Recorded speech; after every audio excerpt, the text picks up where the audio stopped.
KMAV AM will be celebrating 50 years on the air, which, of course, we changed it to KMSR AM, but it was KMAV AM when it went on the air. And one of the original owners of KMAV is with us, Austin Kramer. October 20th, 50 years ago. What do you remember? October 20th, 4 p.m.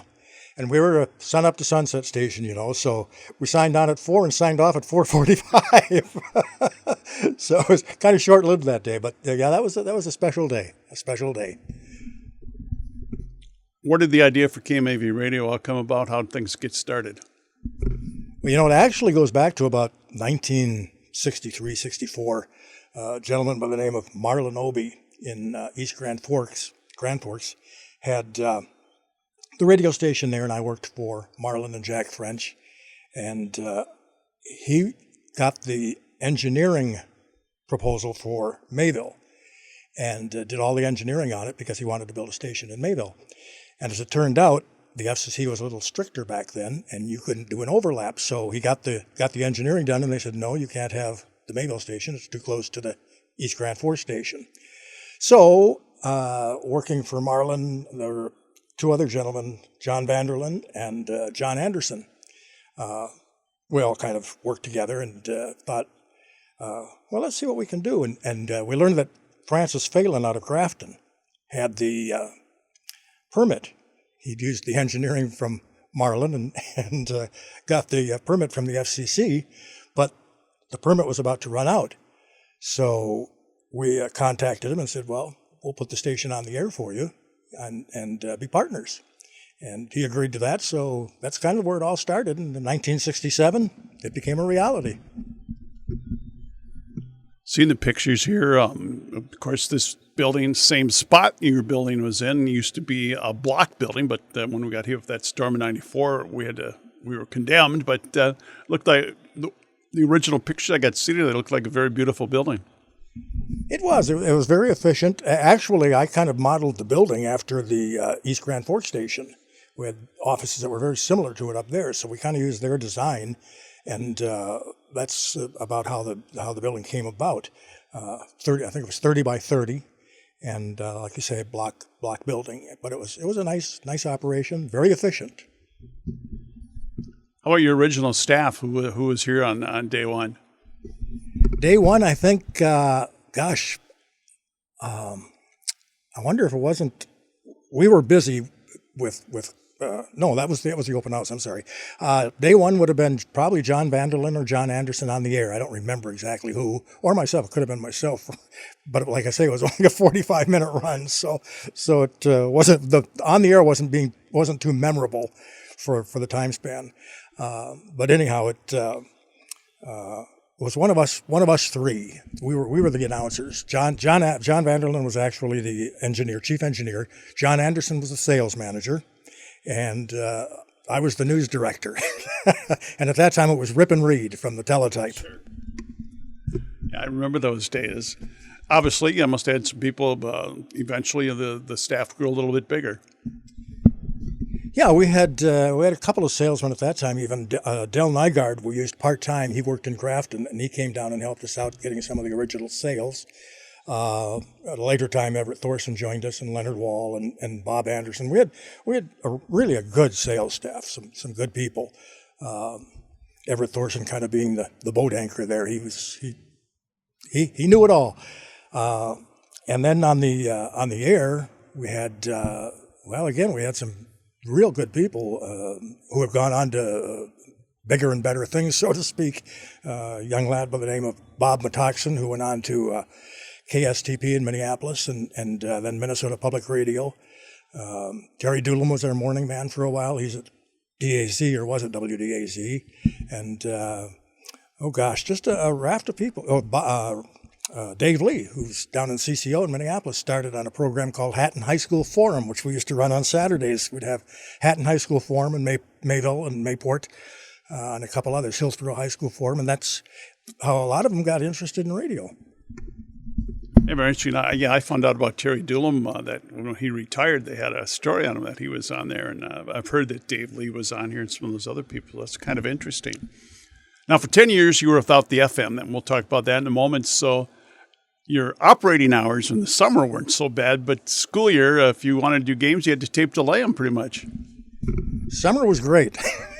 We did American Legion baseball in the evenings and hoped that they were done before sign-off. But, winter was a little tough because you'd sign on about 8:15 in the morning and sign off at 4:45 in the evening. So we did some tape delays on Friday nights, and we'd play them on Saturday mornings, and the kids would listen to them, and they had a good time listening to their own games. So, and they were a fairly easy sale. Somewhere along the line, didn't Bob Brown do some games for you? Bob Brown did quite a bit of games for us. He and Bob Metoxen would go out and did a lot of that was after the FM was on the air, of course. Do a lot of the high school games, and he did an excellent job for us for years. You've obviously been in the Mayville area for many, many years. Obviously, 50 years ago, there was, because I know 24 years ago for me, that there were a lot more business. Yeah, I would imagine 50 years ago, all the towns had more business. Well, every town had its own school, and every town had at least 12, 15 businesses.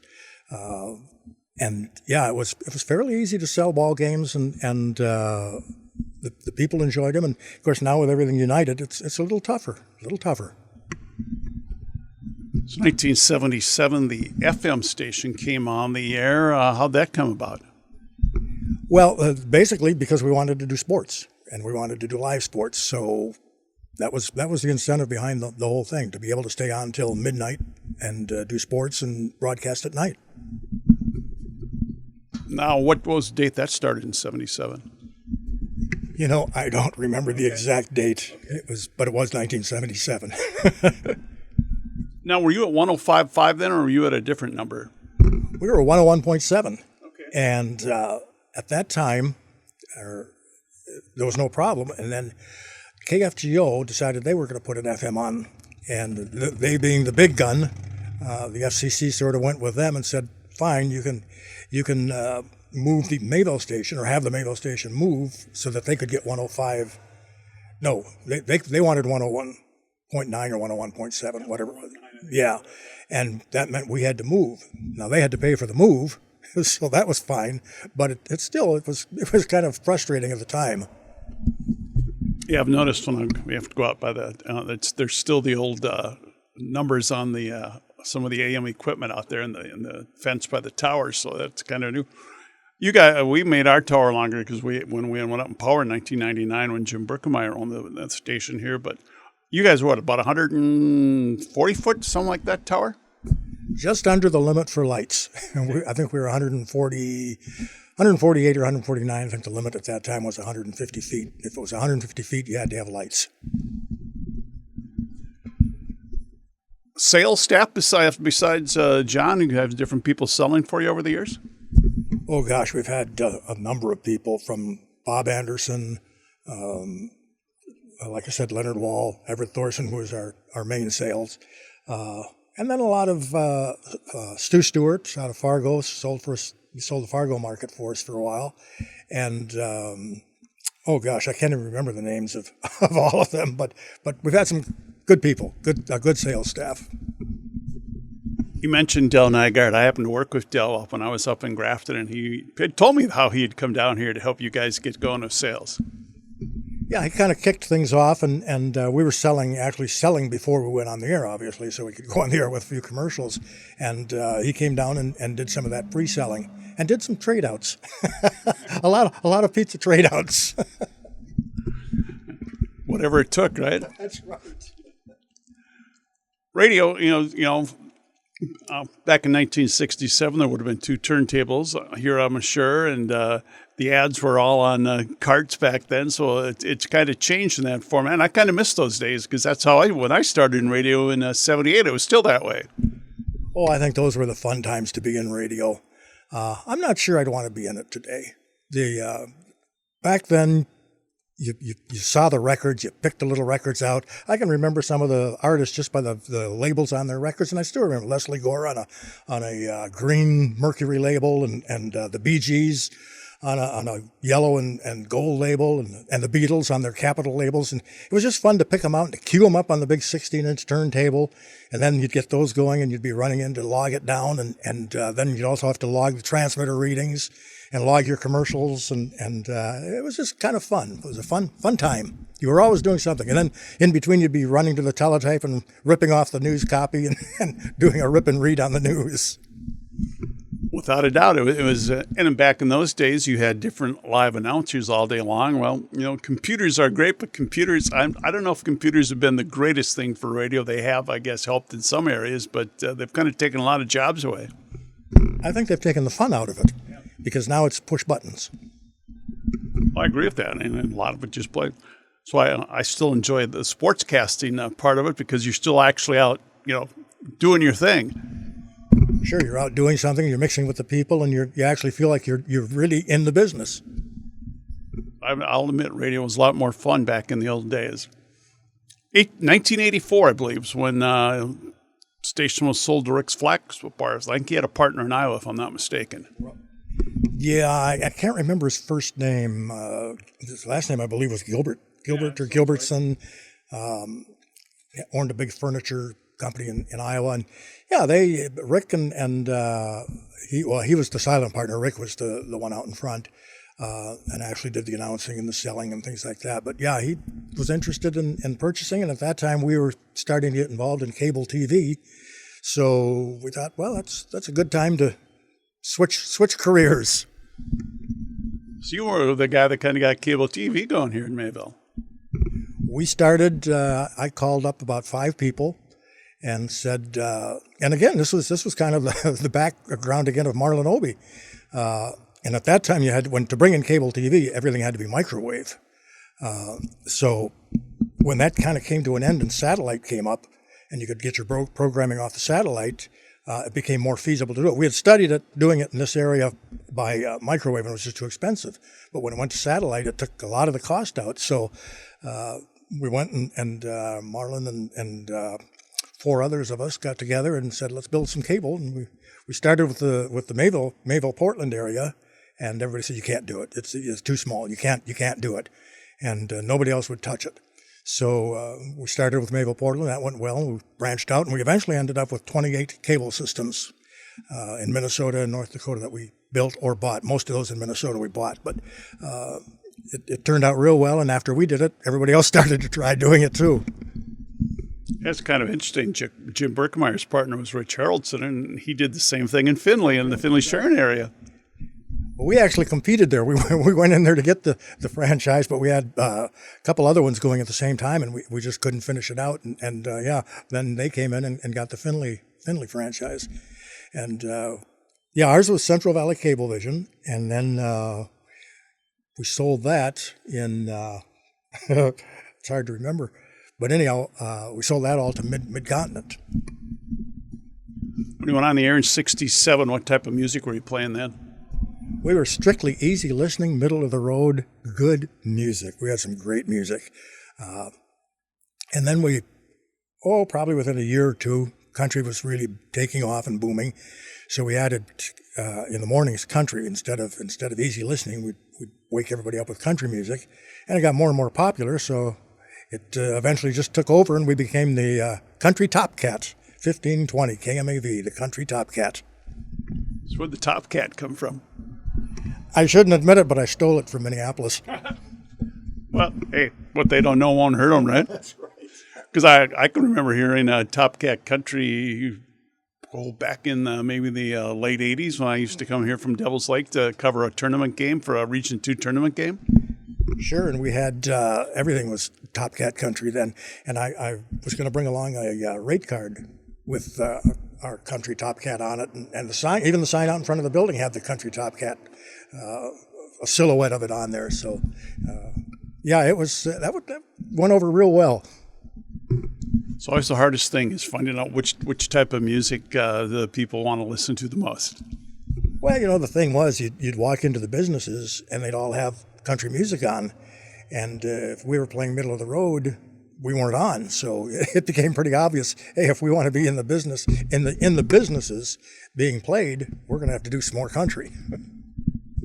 When we first got here, we played country, and we still do. We've gone to classic country now, and people want to hear rock and roll. So for a while there, we were mixing in some rock and roll oldies with the country. It was kind of a format that I came up with. I didn't really call it anything, but now we got smart and went to oldies on the weekend and then rock classic country throughout the week. So you can't keep everybody happy, but I guess you always try, right? Right. Well, we did, of course, my preference now is oldies, is 60s, 70s, 80s. Right. Well, even the 80s are a little too new for me in some instances, but 60s and 70s I love, and that's kind of what I listen to. That's good music. I enjoy that. I remember as a kid listening to that music. Oh, it is. It's great music to listen. Like you mentioned, Leslie Gore and some of the other singers from that era. And, I like Dean Martin and that type of music, so I would have probably enjoyed your easy listening music, too. Been on this site for the whole time. How'd you settle on this site here to build the station? That actually was Francis Phelan. He picked up the property from, I think it was Elmer Christensen. Yes, it was Elmer Christensen who had this property around here, and actually had the golf course property and Westwood property. And he sold or actually leased this, I think it's 2 acres or 2.5 acres, something like that. And this just became the spot. Kind of interesting. I saw some of your pictures. There wasn't much out here but you then. There was basically nothing. I think there was an old block concrete gas station where the church is now, and actually that had a couple of apartments upstairs. And John Vanderlyn lived in one of those apartments for a while. But it was like living in a jail cell because it was concrete, and you'd say something and it would reverberate off all the walls. And then the other was the Beck Champlain station across the street. And that was pretty much it. The school wasn't here yet. I think that came, 73, 75, somewhere in there? That's first time I saw it, I thought it was a bunch of mini Pizza Huts. Looked different. Now, you've been doing the Idea Onyx business, and I think one of your things is, don't you do EAS systems for TVs? EAS, emergency alert systems for cable companies. When you put the message on emergency alert notification, it's simple for the plain television stations to do it. Like if you're a single station, channel 4, channel 10, whatever it is. But if you have a cable TV company, you've got to put it on every channel. So we came up, or actually my engineer, Norm Bakken, came up with a plan, because we had the cable companies and we had to do it for some of ours, and we thought, well, we can do it for less than what the company, our competitor, is doing it for, and make it better. And so he designed a system that did that, and it just kind of took off. And then the FCC was good enough to come out with a mandate that said all cable companies have to have them. And of course, that was a boon. We did, I think in 1 year, we did 750 or 740 systems. And we're down to just a trickle now, and we do a little maintenance because everybody has them. But that was an interesting, and it still is an interesting business. It's the Federal Emergency Alert notification that you see flashed across the screen. Exactly. They used to be EBS, now they're EAS, and I know exactly what you're talking about. We get the same thing here in radio. So at least for the last 50 years anyway, you've a lot of your life's revolved around broadcasting in one way or another. Yeah, and I've really enjoyed it. I guess radio was my first love, but, after 17, 18, 20 years of that, you sort of start saying, well, maybe we'll seek something a little different. And as things fall into place, you just kind of transition along. But, that's kind of the way it's been, and it's been interesting. It's been fun. I know when our family got involved when Jim Berkemeyer's group bought it, and I knew Jim from when he worked here back in the 80s, and for a while the station went dark, so I'm kind of glad it got put back in, and I think people maybe for 50 years have kind of enjoyed having this radio station in their town. I think so. I think it's been a good addition to the town. The town's been good to it, and you guys are doing a super job. And most of the owners that have had it in the interim have done a pretty decent job. I say most. Yeah, let's say there was maybe one in there that didn't go so well, but it happens. I actually worked for that guy once, but I won't mention his name, so it was interesting. But anything I've been asking you questions, anything that I didn't ask you, maybe you wanted to bring up, or? I can't really think of anything. It's been a good run. The station's had a good run. It's hard to believe that it's 50 years. All of us kids back then in the 20s, 24, 25 years old, it's hard to think that kids today would be able to do something like that, but I guess they do. And it's been fun. It's just been fun. If they were going to do it at that age now, it'd be they'd have laptop computers out and doing it out of somebody's office in their house or something. Exactly. And I'm not sure it would be as much fun. Probably not. Austin, we appreciate coming in and appreciate you for starting this 50 years ago. Well, thank you, Dan. It's been fun being here, and it's been an interesting run. And I'm sure it will be for you continuing. Austin Kramer with us, one of the original parties that put KMAV AM on the air 50 years ago on October 20th, 1967.